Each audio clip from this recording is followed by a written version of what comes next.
Halo semuanya, Assalamualaikum warahmatullahi wabarakatuh. Salam sejahtera bagi kita semua. Sudah siap di depan layar kaca kalian? Sudah siap dong pastinya mendengar cerita dari bintang tamu kita. Oke, langsung saja. Welcome to podcast Femina Fox atau Suara Perempuan. Apa kabar pemirsa di rumah?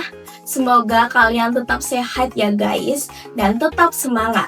Hari ini aku super duper excited karena kita punya obrolan yang benar-benar berbobot, penting, dan pastinya relevan banget bagi kehidupan kita sehari-hari. Dan tentu saja, aku di sini nggak sendirian. Kita bakal kedatangan narasumber-narasumber yang pastinya keren-keren, kece abis, yang pastinya juga cantik-cantik. Yang mereka sudah hadir di studio. Mungkin mereka lagi siap-siap nih di backstage. Oke, kita tungguin aja, tidak apa-apa. Tapi sebelum itu, perkenalkan dulu, aku Ferisa Oktamelia, biasa dipanggil Ocha atau Ferisa, selaku host yang bakal menemani kalian dan bakal menemani obrolan seru, mendalam, dan pastinya tetap santai seperti biasa. Oke guys, kali ini kita akan mengobrol tentang sebuah buku. Wow, buku ini yang menarik pastinya, yaitu berjudul Perempuan, Masyarakat Patriarki, dan Kesetaraan Gender. Buku ini sebenarnya ditulis oleh... maaf guys, ternyata buku ini bukan ditulis oleh satu orang saja, melainkan buku ini itu ditulis dari banyak tulisan dalam program Mampu Bakti. Wow, keren banget ya guys buku ini. Kemudian, tulisan-tulisan inilah kemudian dikumpulkan dan diedit oleh 3 editor ternama, yaitu Lucia Palulungan, M. Gufran Hakordika, dan Muhammad Taufan Ramli. Kemudian beliau memiliki kesan, yaitu para penulis ingin menyuarakan bagaimana sih perempuan masih menghadapi berbagai bentuk ketidakadilan, ketidaksetaraan, ketidaksamaan dalam masyarakat yang kuat dengan budaya patriarki pastinya. Oke pemirsa, tanpa berlama-lama lagi, kita sambut narasumber pertama kita. Hayo, kalian pasti kepo. Yaitu, narasumber pertama kita, yaitu beliau akan bantu meluruskan soal bagaimana sih ajaran Islam melihat kesetaraan patriarki. Wow, dan nilai keadilan. Wow, bagus banget. Oke, langsung saja kita sambut Bunga Albira. Halo. Halo semua, kenalin nama aku Bira. Di sini aku akan jelasin tentang pandangan Islam terhadap kesetaraan gender dan perempuan. Wow, keren banget. Silakan duduk, Bunga. Oke, selanjutnya narasumber kedua kita nih. Nah, beliau ini memiliki wawasan luas, guys. Ya ampun, selalu orang yang dicari kalau bahas peran masyarakat dalam isu kekerasan. Nah, tepuk tangan dong untuk Rafaifa Ashila. Halo Ica. Halo. Assalamualaikum semuanya, aku Faya. Aku bakal jelasin tentang kekerasan, peran komunitas, dan juga kebijakan hukum. Oke, keren banget. Boleh duduk? Oke guys, narasumber kita bukan hanya 2 orang ini saja, tapi masih ada lagi. Pasti kalian kepo nih. Oke, narasumber kedua kita, wow, ini lucu banget guys. Dia itu sampai bela-belain jauh-jauh dari Jombang ke sini, bayangin. Wow, se-effort apa dia. Nah, pasti kalian sudah tahu, pasti kalian sudah paham siapa itu. Oke, langsung saja kita sambut Amerida Setiawati. Halo Amer, Halo. gimana tadi di perjalanan? Macet, tapi nggak apa-apa. Halo semuanya, aku Amerina Setiawati. Aku akan membahas tentang perkawinan anak dan juga dampaknya. Wow, bagus-bagus. Boleh duduk Amer. Wow, bayangin guys jauh-jauh. Oke, tentunya narasumber terakhir kita ini orangnya juga unik nih. Wow. Nah, beliau ini juga selalu jadi rujukan saat bicara soal patriarki dan relasi kuasa. Terus juga guys, ilmunya itu tuh udah kayak database berjalan deh. Wow. Oke, langsung saja tanpa berlama-lama lagi, kita langsung saja. Please welcome Aulia Salsabila. Halo Salsa, ya ampun sudah lama tidak berjumpa. Iya, benar banget. Halo semuanya, perkenalkan nama aku Aulia Salsabila. Di sini aku akan bahas soal patriarki dan akar diskriminasi. Wow, keren banget, ya ampun. Oke teman-teman, sudah berkumpul semua di sini. Terima kasih sudah meluangkan waktunya di podcast Femina Vox ini. Terima kasih banyak sudah hadir di podcast Femina Vox ini. Dan sepertinya hari ini topiknya kita agak berat sedikit ya guys. Tapi tidak apa-apa, santai aja, kalian gak usah nervous. Kita tetap santai dan relax. Oke, kita bakal ngobrolin dengan santai. Kita mulai dari awal yang sering kita dengar, yaitu patriarki. Oke, aku mau nanya nih ke Salsa. Kita mulai dengan yang mendasar dulu ya, Sal. Banyak pendengar tuh kebingungan tentang kata patriarki ini. Nah, bisa jelasin nggak, Sal, apa itu patriarki dan bagaimana sih dampaknya untuk perempuan?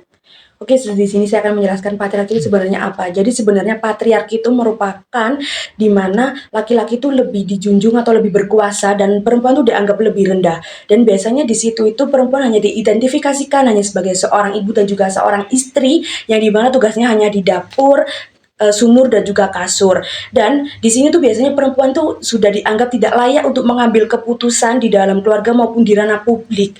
Dan itu mengakibatkan adanya diskriminasi kecil seperti pekerjaan ganda, seperti itu, Ica. Oke, jadi diskriminasi perempuan itu bukan semata perilaku individu ya, tapi sudah sistemik.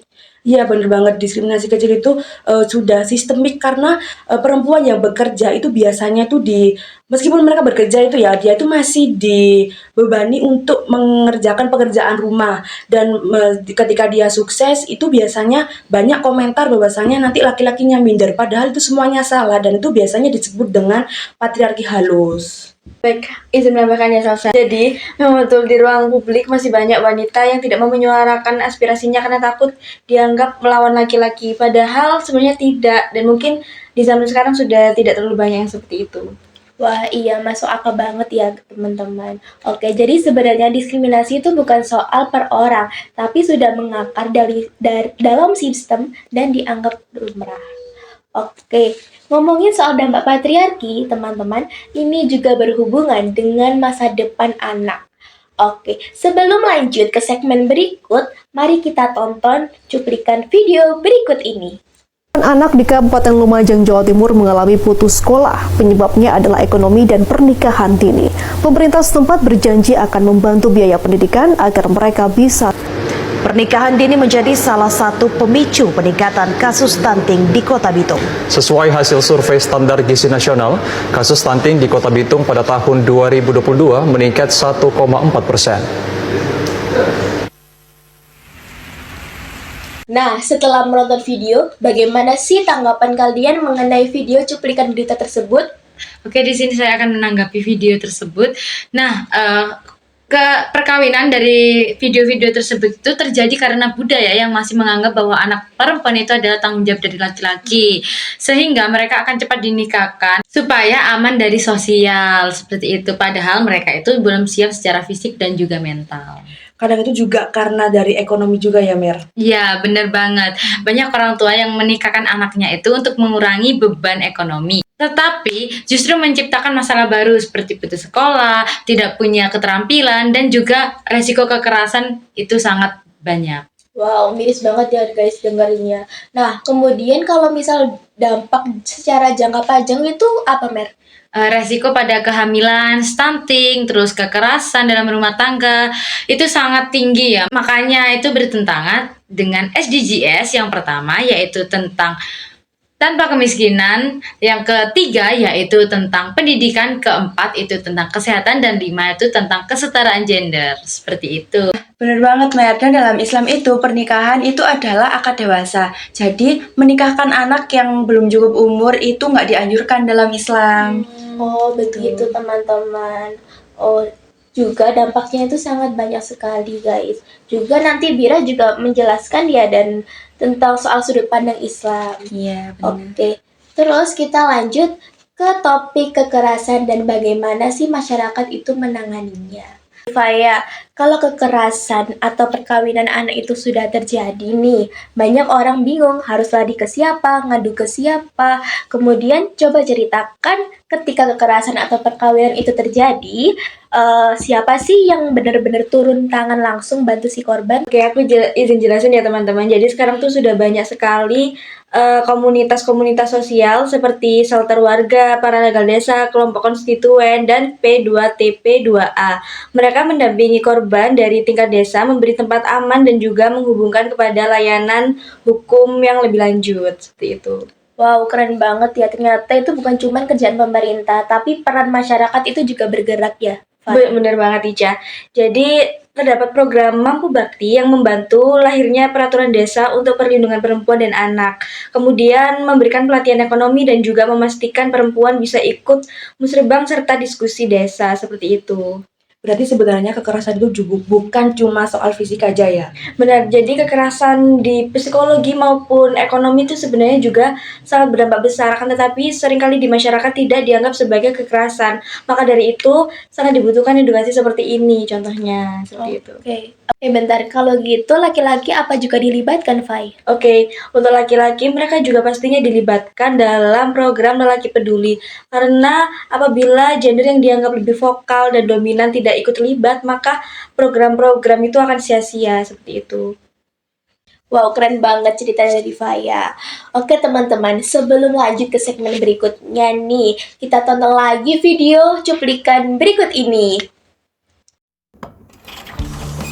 Patriarki itu agama budaya sih sebenarnya. Patriarki itu budaya. Di agama mah kita diajarin untuk memuliakan perempuan.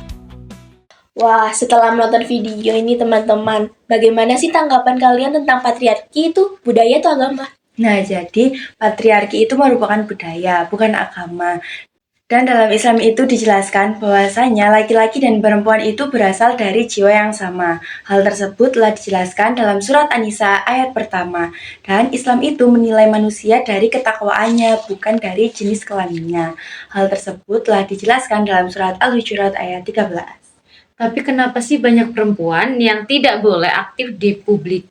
Nah, jadi gini Mer, faktanya pada zaman Nabi Muhammad itu ada para perempuan aktif seperti Khadijah, beliau seorang pengusaha, terus ada lagi Aisyah, beliau seorang ahli hadis. Ada juga Nusaibah bin Ka'ab, beliau turut melindungi Nabi Muhammad di Gunung Uhud pada saat perang Uhud. Jadi perempuan itu punya ruang yang sangat besar dalam Islam, seperti itu. Kenapa mau bertanya masih berkesinambungan dengan topikku tadi, biar bagaimana pandangan agama soal kekerasan dalam rumah tangga? Nah, jadi Nabi itu bersabda bahwa sebaik-baik laki-laki adalah laki-laki yang paling baik kepada istrinya. Jadi, kekerasan, perkawinan paksa, eksploitasi, itu tuh nggak sesuai sama ajaran Islam. Tuh. Oke, kalau gitu berarti memperjuangkan kesetaraan gender itu sejalan dengan Islam ya, Bir? Nah, iya, Ca, benar banget. Bukan hanya sejalan, bahkan dalam Islam itu hukumnya wajib. Itu. Wow, Masya Allah banget ya teman-teman. Jadi jelas ya, Islam itu sangat memuliakan perempuan, bukan malah merendahkan. Oke teman-teman, sebelum lanjut ke segmen berikutnya, kita tonton sekali lagi nih cuplikan video berikut ini. Hah? Apa? Kodrat?